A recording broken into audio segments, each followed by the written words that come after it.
jd1noticias.com, a notícia no seu celular. O JD1 TV de hoje vai abordar um assunto de extrema importância, o trânsito da capital. E para esclarecer e conversar um pouco sobre esse tema, nós recebemos o diretor-presidente da AGETRAN, Janine Bruno. Janine, bem-vinda aos nossos estúdios. E para iniciar, a estrutura de fiscalização e policiamento aqui da capital é suficiente? Obrigado pelo convite, é um prazer estar aqui com vocês. O órgão executivo de trânsito do município é a AGETRAN. Tanto a AGETRAN quanto os outros órgãos que participam nisso também vem perdendo pessoas ao longo das décadas, né? Então, assim, como a gente tem poucas pessoas na parte de fiscalização, nós fazemos convênios sempre. Então, nós temos convênios com o Batalhão de Policiamento de Trânsito da Polícia Militar, nós temos convênio com o DETRAN, através dos seus agentes de trânsito, temos convênio com a Guarda Municipal, através dos seus agentes de trânsito. Então, esse somatório de forças que a gente faz sempre em prol do trânsito, a gente acaba tendo um número de fiscalização suficiente para a cidade. Mas orientação aos motoristas não ajudaria a evitar os gargalos nas obras pela cidade? É o que a gente sempre fala, né? O motorista tem que estar atento sempre, ele tem que ter vários planos de caminhos, né? Até porque a gente tem algumas obras aí no centro da cidade e as interdições vão mudando à medida que as obras vão avançando. Então é importante você ter seu plano A, seu plano B e observar sempre a sinalização. A gente tem colocado faixas, né? Atenção, interdição a 200 metros, atenção, interdição a 100 metros. Placas também, que vocês vão ver umas placas alaranjadas, estão sempre no canto da via, informando, atenção, interdição a 200 metros, para dar tempo de você tomar uma atitude evasiva daquele lugar, para que você não chegue lá e de repente você veja uma interdição. Então fique atento à sinalização, fique atento às faixas que tem sempre, que a gente tem colocado, né? Para evitar que você, né, caia na armadilha, de chegar lá naquele local, está interditado, e aí está aquela fila, você não consegue sair. Então, atenção é primordial nesse ponto. Um assunto também que é de bastante preocupação, né, dos motoristas é a Avenida Três Barras, principalmente nos horários de pico. Tem alguma previsão de quando esse projeto vai sair do papel? Sim, a gente já finalizou tudo, ele já está em processo licitatório. A gente já está hoje dentro da SECOM, que é a secretaria que faz todas as licitações, ela já está com esse processo lá. Então ele já está em andamento. Muito em breve a gente já começa as obras ali na Três Barras, com Marquês de Lavradio, Domingos Jorge Velho, e aí estender um pouquinho, que é uma readequação. A gente vai remover aquela rotatória, vai enlarguecer um pouquinho ali, semaforizar, vamos asfaltar umas ruas que você, quando vem da Domingos Jorge Velho, do Vilas Boas, você pode fazer um L, também vai sair no lugar com semáforo. Então você vai ter toda uma situação confortável para você passar ali e vai acabar aquela sensação de insegurança que você tem hoje quando você chega naquela rotatória que já está saturada, em horários de pico lá você fica um tempo ali passando raiva, né? Aproveitando o gancho da rotatória, a dinâmica de semáforos, ela tem demonstrado eficiência no trânsito? Sim, muito, né? A primeira que a gente fez semaforização em rotatórias foi a da Via Parque com a Mato Grosso, né?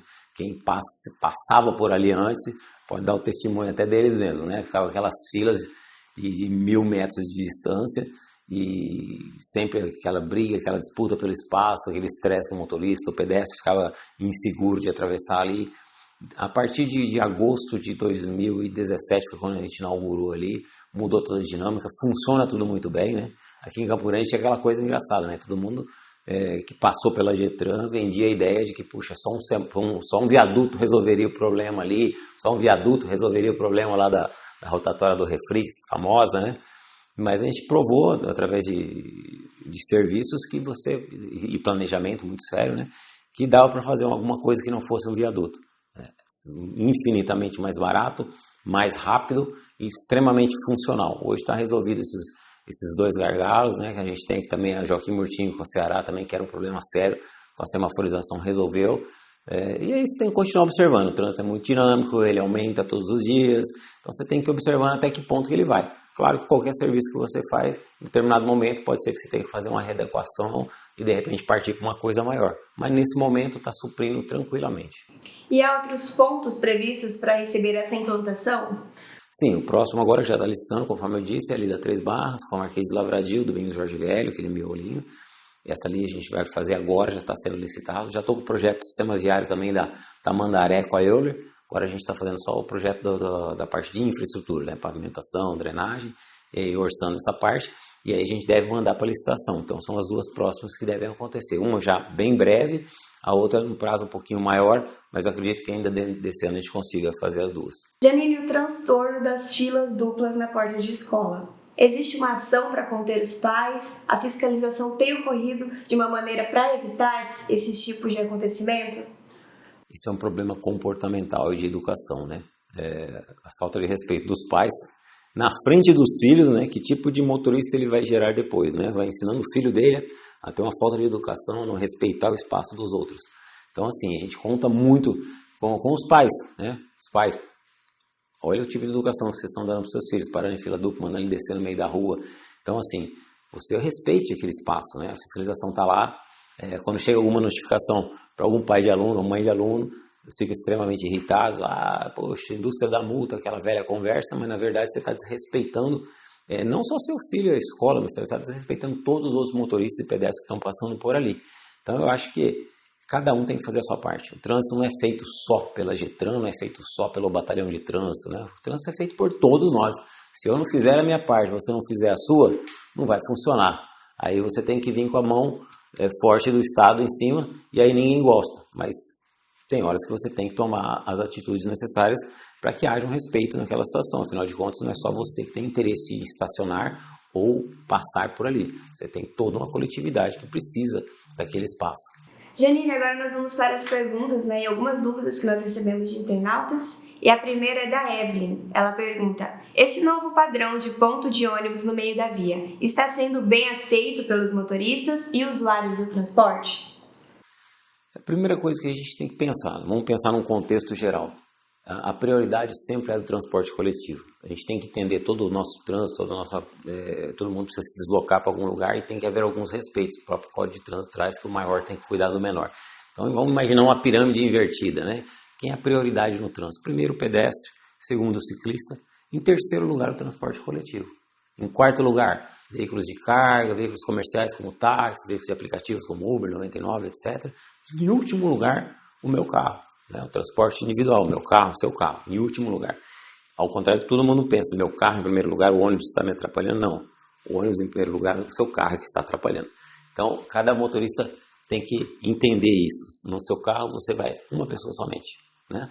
No ônibus você vai 80, 100 pessoas, até mais, dependendo do tamanho do ônibus.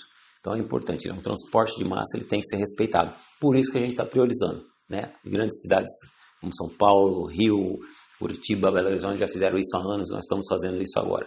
Isso é um recurso do governo federal, um recurso que foi conseguido em 2012, já era para estar pronto isso. Infelizmente não fez nada na época do governo anterior ao prefeito Marquinhos. E quando nós entramos, né, em 2017, que a gente voltou a aprovar os projetos na Caixa Econômica Federal e começamos a fazer esse projeto. É muito importante. As primeiras sempre são: por que o ônibus corre do lado esquerdo e não do lado direito, né? Se o ônibus corresse do lado direito, só para você ter ideia, cada estação dela de embarque e desembarque, ela tem em torno de 40 a 50 metros de comprimento, com coberturas modulares de 5 em 5 metros em cima. Imagina se você botar uma estação de 40 a 50 metros do lado direito. Ou seja, se cada lote médio tem 12 metros, você teria 3 lotes e meio, praticamente, que nunca mais esse cara ia conseguir acessar a garagem dele. O comércio não conseguia ter aquele estacionamento frontal, você teria que enlarguecer as calçadas e diminuir a rua para você ter pelo menos 1,5 metro atrás da calçada entre a estação e a residência ou o comércio, porque tem que passar, você tem acessibilidade, você precisa passar um cadeirante, essas coisas todas. Você ia formar um gueto naquele lugar e aí à noite poderia acontecer de tudo, falta de segurança, você teria que remover árvores, isso não é fácil, a parte ambiental poderia inviabilizar o projeto, teria que remover postes de energia elétrica e encarecer muito o projeto, ou seja, lado esquerdo, ele é infinitamente melhor. E assim, importante frisar, não estamos inventando a roda, tá? Isso existe em São Paulo, isso existe em Curitiba, em Recife, em Maringá, em Porto Alegre, nos Estados Unidos, na França, ou seja, não tem nenhuma novidade nisso. Isso é uma coisa normal e acontece em qualquer cidade. É que aqui, quando tudo que você vai fazer, você tirou alguém da zona do conforto, parece que você está inventando a roda. Não estamos. Aquilo ali funciona e funciona muito bem. Então, assim, as estações são muito bem protegidas, os pedestres que têm que atravessar para chegar nessa estação, sempre as estações vão estar na esquina, junto a uma faixa de pedestre, com semáforo para pedestre, então ele vai total segurança para ele chegar e sair dali. E a questão do motorista, puxa, como é que está, por exemplo, a Bahia, que falam tanto, né? Era 3 faixas, vai ficar somente 2, não, continua sendo 3 faixas, acontece que uma faixa vai ficar exclusiva para o ônibus e 2 para os veículos. Por que hoje está ruim? porque hoje não começou a funcionar ainda, então a faixa onde vai correr o ônibus, os veículos estão estacionando ali. Não tem motivo nenhum para você ir lá e tirar esses veículos agora, uma vez que o corredor não está funcionando. Mas na hora que correr, esse ônibus passa para cá. Então ele sai dessas duas faixas. Então isso vai dar uma fluidez maior, porque o ônibus quando para no ponto, normalmente ele acaba ocupando um pedaço do ponto, um pedaço da via. Então aquela faixa acaba interrompendo e fica uma faixa só. Isso vai dando alguns gargalos. Quando ele tiver funcionamento normal, vai funcionar perfeitamente bem. Se alguém tiver alguma dúvida, vai na Brilhante. A gente já inaugurou um trecho lá de 3,5 km. Tem funcionado muito bem. A gente já fez pesquisas, já viu pelos números, né? Porque a gente sabe a velocidade média que os ônibus andavam e andam, porque todos os ônibus têm GPS. Então a gente já sabe que teve um ganho de velocidade. Então para isso é importante. O objetivo do corredor é ganhar a velocidade média para diminuir o tempo de viagem daquele usuário. Imagina se você ganhar 10, 15 minutos na ida, 10, 15 minutos na volta. Aquela pessoa ganhou meia hora do dia dela, que ela estaria parada dentro do ônibus, ela pode ler um livro, ela pode acordar mais tarde, pode brincar com o cachorro, pode estudar nessa meia hora. Então o objetivo é isso, ganhar velocidade média, dar maior qualidade para o transporte coletivo, e dando maior qualidade, aí você tem um fenômeno inverso. Aquele cara que vai de carro para o serviço, ele fala, opa, tá bom para ir de ônibus agora, é mais barato, é mais seguro eu ir de ônibus do que com o meu carro, e eu demoro às vezes o mesmo tempo, porque quando tem a faixa exclusiva, ela anda mais rápido. Então, de repente, ele começa a deixar o carro em casa. Isso vai diminuindo o carro nas ruas. Então, esse é o objetivo das cidades quando elas fazem corredores de ônibus. Ganhar a velocidade média para dar maior qualidade. A pergunta da Bianca Odair. O radar da Avenida Brilhante de 50 km por hora já está em funcionamento? Ainda não. Sempre que a gente vai colocar qualquer equipamento eletrônico em funcionamento, vocês observem sempre aquilo que eu falo, o motorista tem que ser observador, ele tem que estar atento a tudo que está ao seu redor e à sua frente. Podem observar, aqueles que são mais observadores sabem disso, toda vez que a gente vai colocar um equipamento eletrônico em funcionamento, a gente coloca uma faixa sobre a via informando, atenção, equipamento eletrônico em caráter educativo. Por quê? Porque ele vai ficar 15 dias funcionando em caráter educativo. Então, se você cometer uma infração, vai chegar uma cartinha para você, falando, você cometeu uma infração, como está em caráter educativo, ela não vai virar multa, mas se fosse após o 15º dia, você já seria multado por excesso de velocidade nesse local. Então é importante estar atento. Né? Você viu lá o radar, puxa, ainda entrou em operação ou não? Não, basta você olhar se tem aquela faixa, né? Você que passa sempre por ali, você vai observar. Ela vai ficar 15 dias lá. No 16º dia, a gente tira a faixa e aí ele passa a funcionar. A Marcela Evangelista pergunta sobre o estacionamento rotativo. Tem previsão do retorno? Sim, estacionamento rotativo. Em primeiro lugar, as pessoas sempre perguntam por que eu tenho que pagar se eu vou estacionar em via pública, né? O objetivo do estacionamento rotativo é dar uma oxigenação, uma rotatividade, né, nas vagas da área central.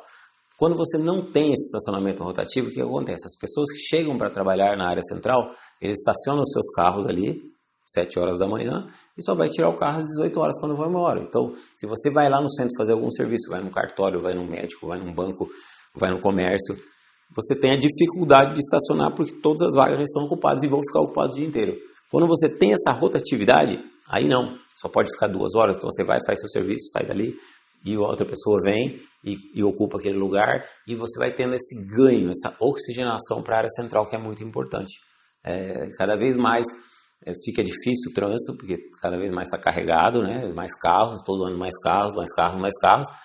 E é importante a gente ter essa rotatividade, porque o comércio ele sobrevive disso. O cliente dele vem e vai o tempo todo. Então, assim, a gente está só respondendo a sua questão. Estamos já preparando a nova licitação, vai ter uma nova empresa, né? Aquela empresa que ganhar essa licitação, ela vai ter um período aí para ela explorar esse tipo de serviço, a exemplo do que nós tínhamos até alguns dias atrás. Falando dessa questão do menor para o maior, há previsão de implantações de novas ciclovias e interligações?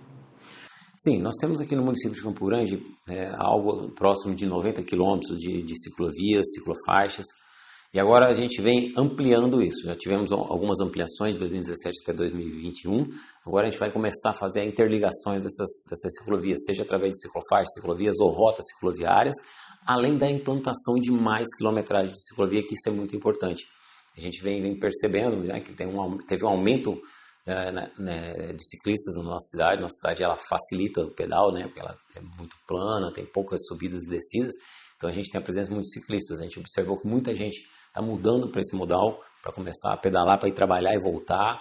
Você tem o ciclista de lazer, você tem o ciclista esportivo, e você teve as bicicletas elétricas que entraram com força, e isso tem sido até uma parte do problema, porque boa parte das pessoas que compram bicicleta elétrica, como elas nunca fizeram um curso para tirar uma CNH, uma carteira de habilitação, ela acaba não conhecendo as regras de trânsito, regras de circulação, e acaba se colocando em risco. Então é importante essas pessoas buscarem conhecimento, porque elas se colocam em situações de risco muitas vezes, né? É importante ela entender onde que tem que andar, como fazer, como sinalizar, para que ela não se coloque em risco. Agora, o ciclista em geral, a gente percebeu um aumento, a gente vem trabalhando muito com eles, né? Trabalhando no plano diretor, estamos trabalhando no plano de mobilidade urbana, a gente ouve muito a categoria, que é para entender as necessidades, o que eles pensam, onde que eles acham importante ter uma ciclovia, para a gente construir sempre nos lugares certos, naqueles lugares que eles têm realmente interesse de passar. Então o município está trabalhando bastante nessa área. Janine, para encerrar, as pessoas ainda têm muitas dúvidas entre as diferenças de serviços prestados pelo Detran e pela AGETRAN. Quais são essas diferenças? O Detran é o órgão executivo de trânsito estadual e a AGETRAN é o órgão executivo de trânsito municipal. Basicamente as diferenças. O Detran ele vai cuidar, por exemplo, você vai tirar uma CNH, sua carteira de habilitação, você vai fazer isso no Detran. Você precisa mexer com o documento do seu veículo, fazer aquele documento anual, você vai fazer uma transferência de veículo, uma coisa, isso é Detran. Tudo relativo à documentação sua ou do veículo é com o Detran. Se o seu veículo for apreendido, ele vai para um pátio do Detran, né, por uma questão de documento, alguma coisa que estiver errada, vai para o pátio do Detran, você tem que fazer a liberação por lá. Então tudo que é relativo a documental, essas apreensões. A AGETRAN é mais operacional, que é município. Então, por exemplo, todos os semáforos, toda a sinalização horizontal, vertical ou semafórica, a AGETRAN que faz. A fiscalização de velocidade, seja através de radares, seja através de lombadas, o famoso quebra-mola, faixas elevadas, a AGETRAN que faz. Fiscalização também, blitz. Blitz, como eu disse lá no começo, né? Nós temos uma força composta por 4 forças, né? Que seria o agente de trânsito do Detran, o agente da Guarda Municipal, o policial militar do Batalhão de Trânsito e o agente da AGETRAN. Então a gente faz essas blitz em conjunto, a gente trabalha com blitz aí de lei seca, que é muito importante, porque a gente tem que tirar essa pessoa alcoolizada do volante, porque essa pessoa, ela mata e ela morre, então é importante a gente tirar essas pessoas de circulação, é importante que as pessoas, quando vão sair para um barzinho, para uma diversão, pega um táxi, pega um veículo de aplicativo, vai com um amigo que não bebe, né? Para a gente poder ir, se divertir e voltar para casa em segurança, né? Utilizem sempre isso que todo mundo vai ficar feliz, seus pais querem receber vocês de volta, né? Seus filhos querem receber vocês de volta em casa, então sempre trabalhem dessa maneira. Vão sair para se divertir? Usa um veículo, pega uma carona com um amigo que não bebe, né? O famoso motorista da rodada, né? E a gente vai chegar muito bem em casa. Então as diferenças básicas são isso. O Detran é mais relativo à documentação e a AGETRAN é mais relativa à parte operacional, do básico da cidade. Janine, nós queremos agradecer a sua participação, sua disponibilidade, e o senhor pode encerrar com as considerações finais. Muito obrigado pela participação, obrigado pelo convite. É importante frisar, né? A gente sempre fala, poxa, trânsito é problema da AGETRAN, é problema do Detran. Não, trânsito é problema de todos nós. Trânsito é feito por mim, por você e por você que está aí assistindo. Se você não fizer a sua parte, ela não fizer a dela, eu não fizer a minha, não tem Detran ou AGETRAN no mundo que vai consertar o nosso trânsito. Então faça a sua parte, ande corretamente, né? Não fique usando fila dupla próximo de escolas, que isso é importante, você está deseducando o seu filho. Então o importante é isso, vamos trabalhar em conjunto, né? Porque junto nós conseguimos salvar vidas. Tadeu1noticias.com, a notícia no seu celular.